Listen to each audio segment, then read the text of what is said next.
Sois le bienvenu dans cette nouvelle vidéo, c'est un plaisir de te retrouver aujourd'hui et aujourd'hui on va voir comment avoir une bonne relation de couple.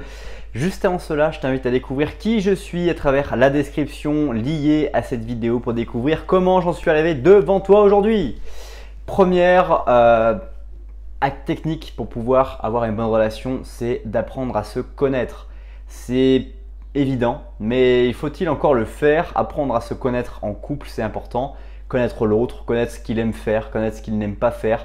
Connaître aussi la vision qu'il a de son avenir, comment il se projette en tant que parent, en tant que grand-parent peut-être éventuellement. Bref, savoir un peu plus qui est la personne avec qui on passe son temps. Deuxième technique, c'est de prendre conscience que tu es allié avec la personne avec qui tu es et non ennemi.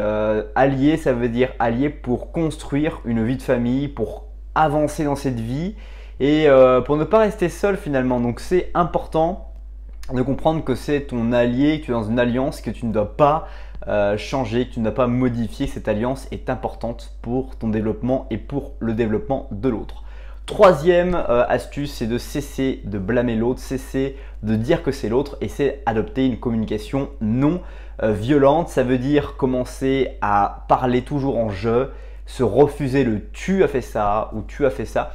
Parler en je, communication non violente et travailler vraiment sur cet développement et cette modification de soi-même plutôt que de vouloir ou souhaiter le changement de l'autre personne.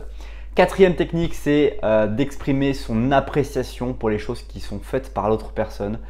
Merci d'avoir mis la table, merci d'avoir fait la vaisselle, merci d'avoir nettoyé la vitre, merci d'avoir passé un coup de balai, merci.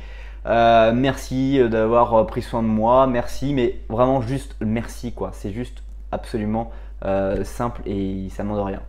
Cinquième technique, témoigne le respect envers la personne avec qui tu es.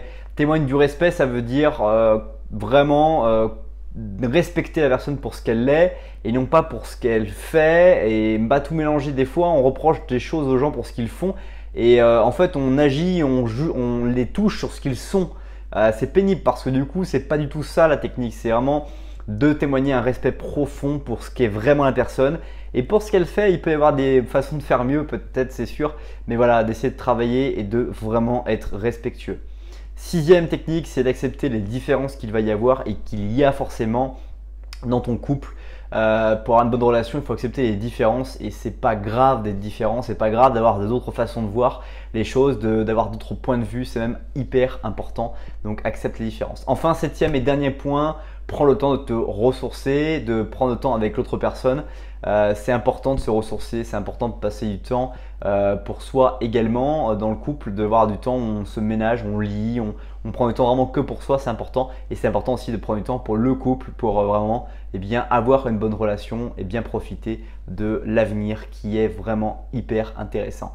C'est déjà la fin de cette vidéo. Si ça t'a plu, je t'invite à écraser le pouce bleu, à découvrir cette vidéo juste là, à t'abonner à la chaîne juste ici et à découvrir le blog responsabledaffaires.fr pour voir les derniers articles, les derniers podcasts, les dernières interviews que j'ai réalisés. À bientôt, bonne suite de journée.